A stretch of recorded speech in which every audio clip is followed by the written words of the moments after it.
Welcome to the Parkrun Brief, the weekly parkrun training podcast where I break down what we've published this week on www.parkruntraining.co.nz and turn it into practical coaching advice you can use this Saturday.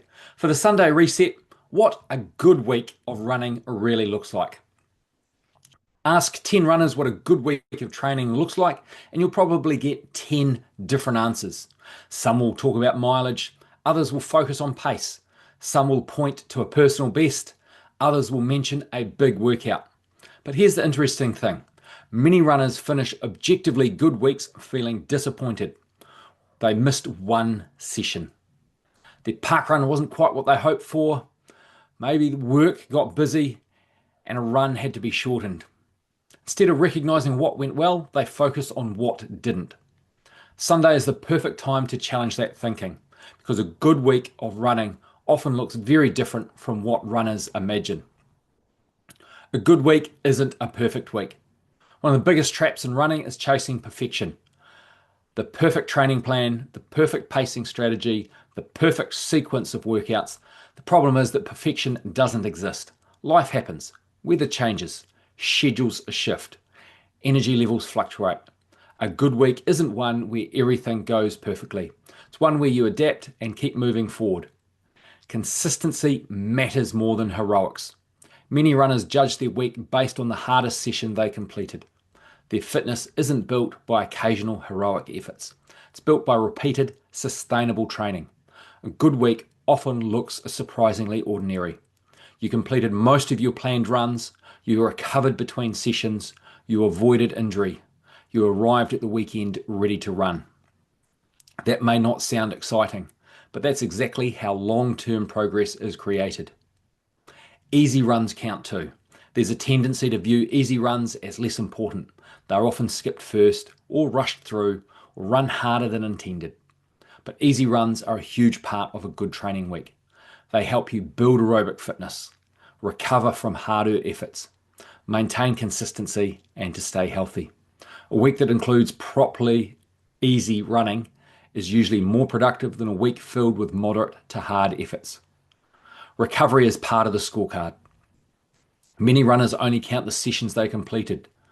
They don't count good sleep, recovery days, mobility work, smart decisions, but they should.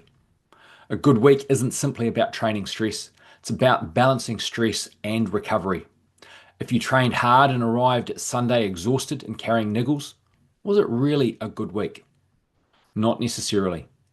A good week leaves you ready to continue training. Your park run doesn't define the week.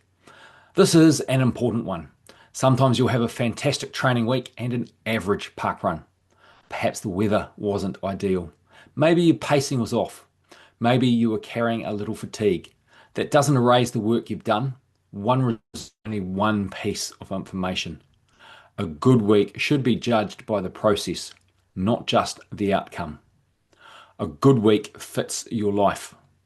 The best training plan in the world is useless if it constantly clashes with reality.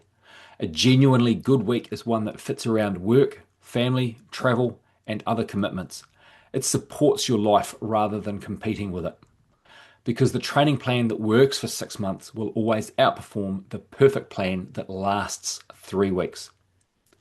The hidden signs of a good week. Sometimes the biggest indicators of progress are easy to miss. A good week might include finishing runs feeling stronger, recovering faster between sessions, feeling more confident, looking forward to training, staying injury-free, managing stress effectively.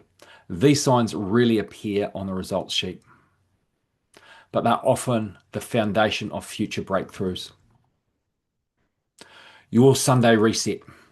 Before you judge the week you've just completed, ask yourself, did I stay consistent?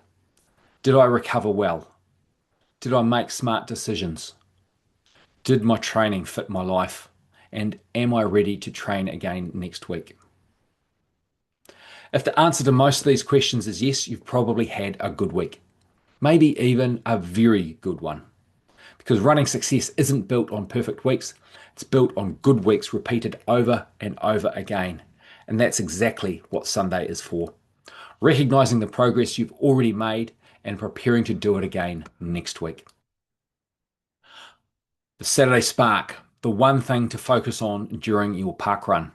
Have you ever finished a park run and thought, I was trying to think about too many things? Maybe you're watching your pace, thinking about your breathing, worrying about the hill ahead, wondering if you started too fast, and comparing yourself to the runner in front. But the time you reached the finish line, your mind was almost as tired as your legs. Here's the secret. You don't need to focus on everything. You only need to focus on one thing. One clear focus helps you stay calm, run more effectively, and enjoy your park run far more than trying to fix everything at once. Why less is more? Your brain can only process so much information while you're running. If you're constantly thinking about pace, cadence, breathing, arm swing, foot strike, the next hill, and your finish time, your attention becomes scattered. Instead of running naturally, you're analyzing every stride. Choose one focus and everything becomes simpler. Choose a focus that matches your goal. Your focus should support what you're trying to achieve today. If your goal is better pacing, your focus might be run the first kilometre under control. If you're working on technique, run tall with relaxed shoulders. If you're aiming for a stronger finish, stay smooth until the final kilometre. Or perhaps today's goal is simply to enjoy the experience. Then your focus should be smile, relax, and appreciate being there. And there isn't one perfect cue. There's only the one that's right for today's run. Keep coming back to it. Your mind will wander. That's completely normal. You'll notice another runner passing you. Your watch will beep. The effort will increase. Each time your attention drifts, gently return to a chosen cue. No frustration, no judgment, just refocus.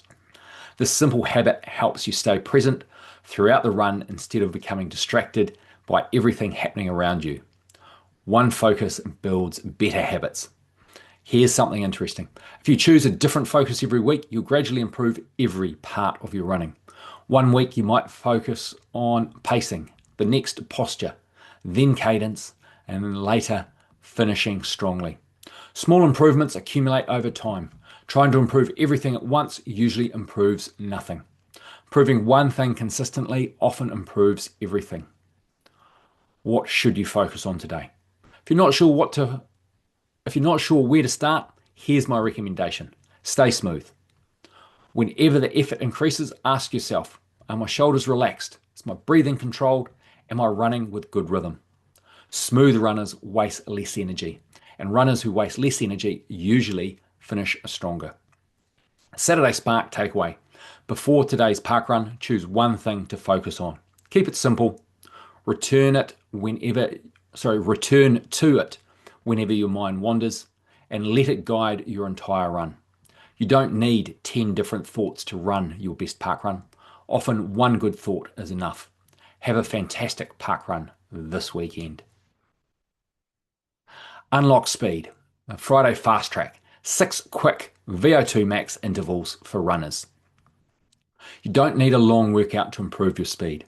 Sometimes 6 well-executed repetitions are all it takes to stimulate meaningful fitness gains. This Friday fast track session uses 6 1-minute VO2 max efforts to improve aerobic power, sharpen leg turnover, and reinforce efficient running mechanics without requiring a huge training commitment. 6 by 6 minutes VO2 max run, warm up. 10 minutes at level 2, easy relaxed running. Main set, 6 by 60 seconds at level 5, VO2 max effort.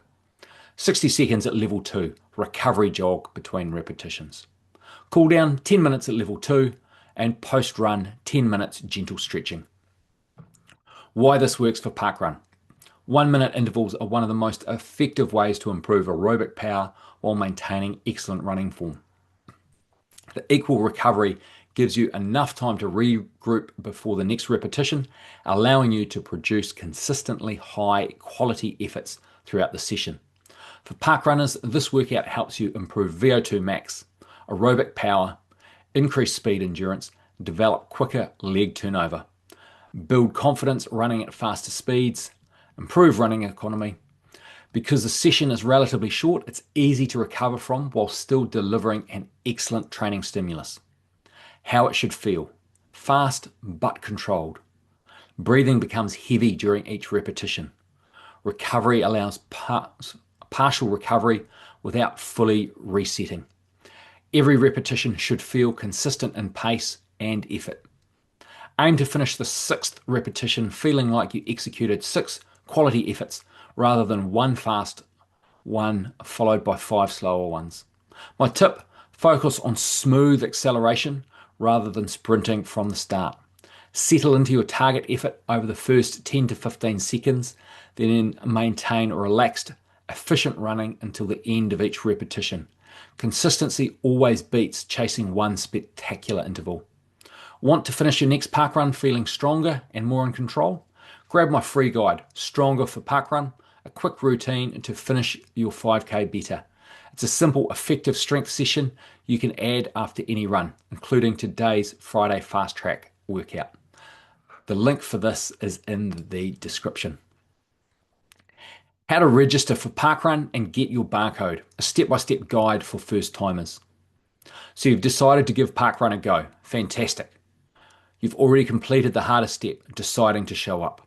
Now there's just one thing you need to do before attending your first event. You need to register and obtain your barcode. Good news is that the process is completely free and only takes a few minutes. In this guide, I'll walk you through everything you need to know so you can arrive at your first parkrun feeling prepared and confident. Do you need to register for parkrun? Yes. Unlike many organised running events, parkrun doesn't require an entry fee, but participants do need to register before taking part. Registration allows parkrun to record your finish time, track your participation history, provide age-graded statistics, send your results, and store emergency contact details. The best part: you only need to register once. After that, you can use the same barcode at any parkrun event around the world. Whether you're in New Zealand, Australia, the United Kingdom, the United States, Canada, South Africa, or elsewhere, your barcode works everywhere. Is registration free? Absolutely. Parkrun has always been free. There are no entry fees, no annual memberships, and no hidden charges. Simply register once and participate as often as you like. This is one of the reasons parkrun has become one of the largest fitness communities in the world. How to register for parkrun. The registration process is straightforward. Step 1, visit the parkrun registration page. Head to the official parkrun website and click on register. www.parkrun.co.nz/register. I'll put this link in the description as well. You'll be asked to provide your first name, your last name, your date of birth, gender, email address, and country of residence. Step 2, add an emergency contact. One of the most important parts of registration is adding an emergency contact. This person can be contacted if you become unwell or require assistance during an event. Make sure this information is accurate and up to date. Step 3, confirm your registration. Once completed, you'll receive a unique parkrun ID. Congratulations, you're officially registered. Free download, my first time parkrun checklist. Want to make sure you're fully prepared for your first parkrun? Download my free first time parkrun checklist and discover how to register and get your barcode, what to bring on Saturday morning, what happens before, during, and after the event, common first timer mistakes to avoid, and how to feel confident before your first parkrun. Download your free copy below. I'll include that link in the description as well. What is a parkrun barcode? Your barcode is a personal identification code within the parkrun system. Every participant receives a unique barcode. After completing a parkrun, volunteers scan your finish token, your personal barcode. This links your finish position to your registration profile. Without a barcode, your result cannot be recorded. This is why you'll often hear experienced parkrunners say, "No barcode, no result." What happens if I forget my barcode? You can still participate, you can still complete the course, you can still enjoy the experience. However, your result won't be recorded. Many people forget their barcode at least once. Don't panic if it happens. Simply enjoy the event and remember it next time. What are my barcode options? Most participants start with a simple electronic barcode on the Parkrun app. However, there are several options available. Phone barcode. You can use an electronic version of your barcode on your smartphone. Simply save your barcode to your phone and present it for scanning after you finish. Many participants choose to save a screenshot of the barcode, store it in the phone's Parkrun app, or keep a copy in their photos. Even though electronic barcodes are accepted, it's still a good idea to make sure your phone is charged before leaving home on Saturday morning. Paper barcode, the simplest option. Print it and bring it with you. Many participants laminate it to make it more durable. Key tag, small plastic barcode that attaches to your keys. This is popular among regular participants. Wristband, a wearable barcode that also includes emergency contact information. Many experienced parkrunners prefer this option. Finding your nearest parkrun. Once registered, your next step is choosing an event. Most people start with their nearest parkrun. When selecting an event, consider travel distance, course terrain, parking availability, public toilets, start location. Every event has its own webpage containing course maps, directions, and important information. Take a few minutes to review the details before attending. Quick tip, check the event page on Friday evening or Saturday morning before travelling. Occasionally events are cancelled due to weather, maintenance, or other circumstances. Understanding your results. After your first parkrun, you'll receive an email with your result. This includes finish time, overall position, gender position, age grading percentage, personal best information, and total number of parkruns completed. Don't worry too much about these numbers initially. For your first event, simply focus on enjoying the experience. These statistics become more meaningful as you participate regularly. Common questions new parkrunners ask. Do I need to register every week? No. Register once, use your barcode forever. Can I use my barcode anywhere? Yes. Your barcode works at parkrun events worldwide. Can I register my children? Yes. Children have their own barcode and participation record. Can I walk? Absolutely. Walkers are welcome at every parkrun. What if I'm slow? It doesn't matter. Parkrun welcomes participants of all abilities. Ready for Saturday morning? Once you've registered and obtained your barcode, you're almost ready for your first parkrun. The next question most people ask is, what should I actually do before my first event? That's exactly what we'll cover in the next article, where I'll walk you through what to wear, what to bring, when to arrive, and how to feel confident before your first Saturday parkrun. Make your first parkrun easier. If you've registered for parkrun and want to make sure nothing catches you by surprise, I've created a free resource to help. Get the free first-time parkrun checklist. Inside, you'll discover registration and barcode tips, what to wear, what to bring, when to arrive, what happens before, during, and after the event, common first-timer mistakes to avoid, how to feel confident on the start line. Thousands of people attend their first parkrun every week. This checklist will help you arrive feeling prepared, confident, and ready to enjoy the experience. Download your free copy in the link below. First parkrun coming up. Download the free First Timers Parkrun checklist and remove the guesswork before Saturday morning. Use strides before the start. If you've ever watched experienced runners warming up before a race, you've probably noticed something. Just before they start, they don't keep jogging at the same easy pace. Instead, they do a few short bursts of faster running.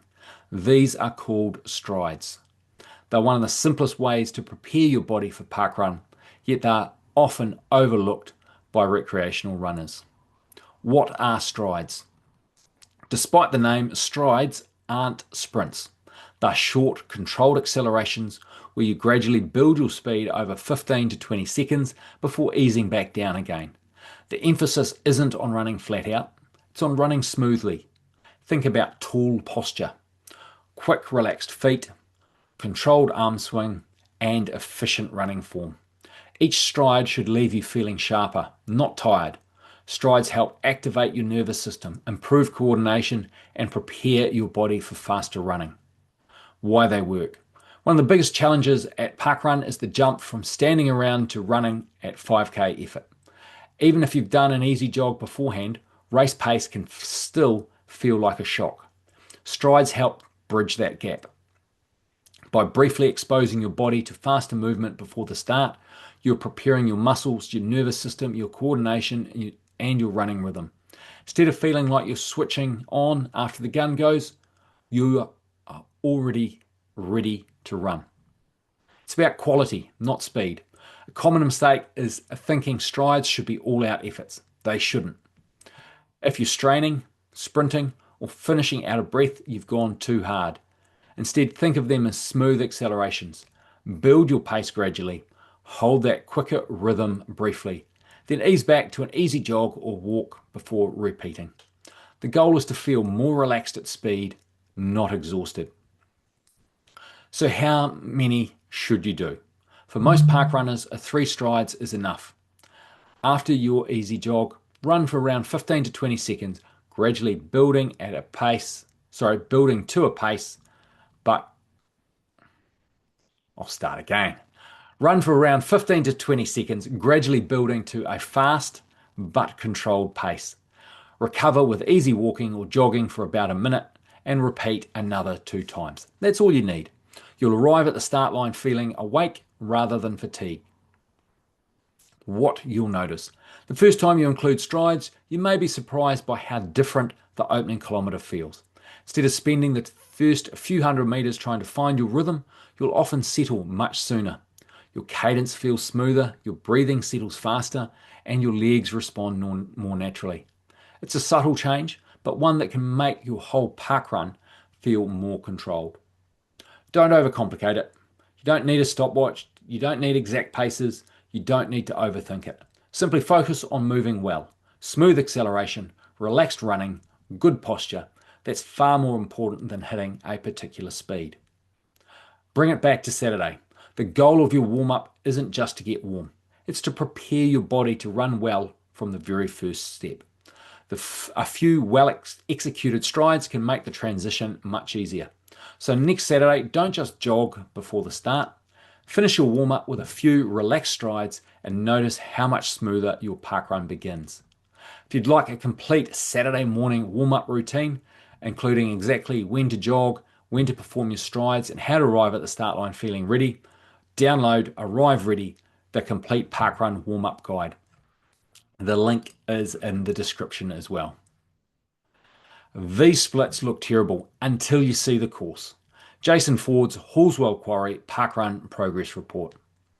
This week's Parkrun Progress Report features Jason Ford and his run at Halswell Quarry Parkrun number 90, where he finished in 26:39. At first glance, Jason's kilometre splits look like a pacing disaster. But once you understand the course profile, the entire run tells a very different story. This wasn't poor pacing, it was smart racing. And that's an important distinction for anyone who runs hilly parkruns. Halswell Quarry isn't your average parkrun. Halswell Quarry has quickly earned a reputation one of New Zealand's most demanding parkrun courses. The 2-lap route climbs to the quarry rim before descending through the Japanese garden, accumulating around 180 metres of elevation change over 5 kilometres. It's a course where pacing strategy needs to be based on effort rather than pace. Trying to run every kilometre at exactly the same pace simply does not work there. The terrain decides the pace. Your job is to manage the effort, and Jason did exactly that. The splits only tell half the story.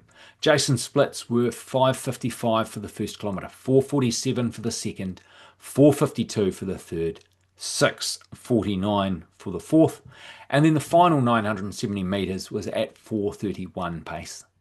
If he ignored the hills, you'd probably conclude he started inconsistently and faded badly during the 4th kilometre. That couldn't be further from the truth. The first kilometre included approximately 58 metres of climbing, and the 4th kilometre included another 69 metres climbing, along with significant descending. Those 2 kilometres were always going to be slower. They weren't mistakes. They were simply the cost of running uphill. Race the terrain, not your watch. One of the biggest mistakes runners make on hilly courses is trying to force their target pace on every climb. The watch says you're slowing down. You panic, you push harder. By the time you reach the top of the hill, you've emptied the tank. Jason appears to have taken a much smarter approach. He accepted that the climbing kilometres would be slower and made the most of the faster downhill sections. That's racing the course instead of racing the numbers on your watch. The second kilometre shows excellent judgment. After working hard through the opening kilometre, Jason immediately produced a 4:47 second kilometre. Yes, gravity helped, but so did good pacing. Had he attacked the first climb too aggressively, it's unlikely he would have been able to capitalise on the downhill as effectively. Instead, he still had something left to run well. The fourth kilometre isn't a weakness. At 6:49, the fourth kilometre immediately catches your attention. Without context, it looks alarming. With context, it looks perfectly reasonable.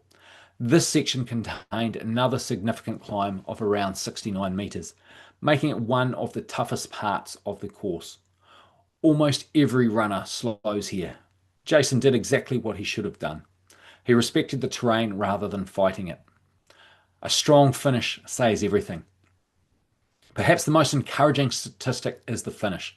Jason's watch recorded his final 970 metres at 4:31 per kilometre pace.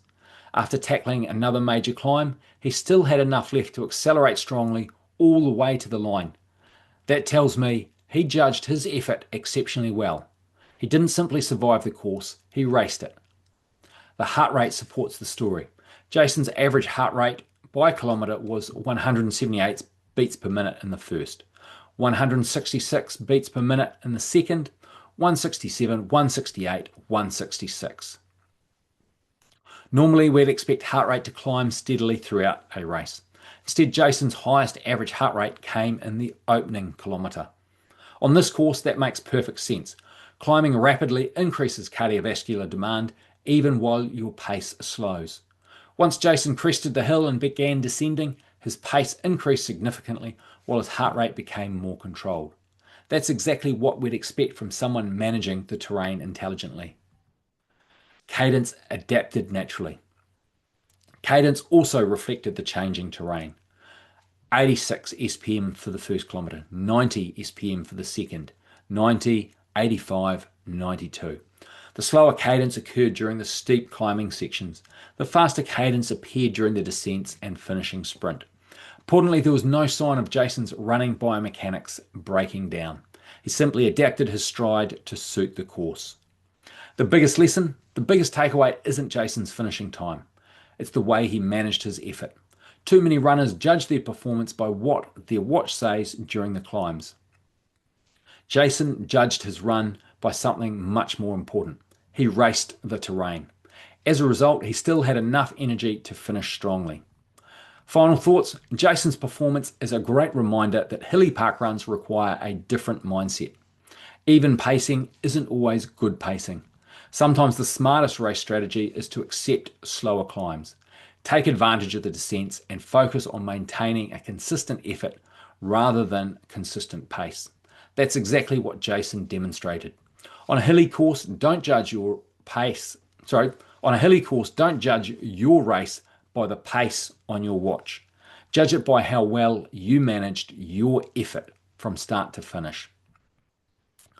That's the lesson every parkrunner can take away from this run. Want to improve your own parkrun?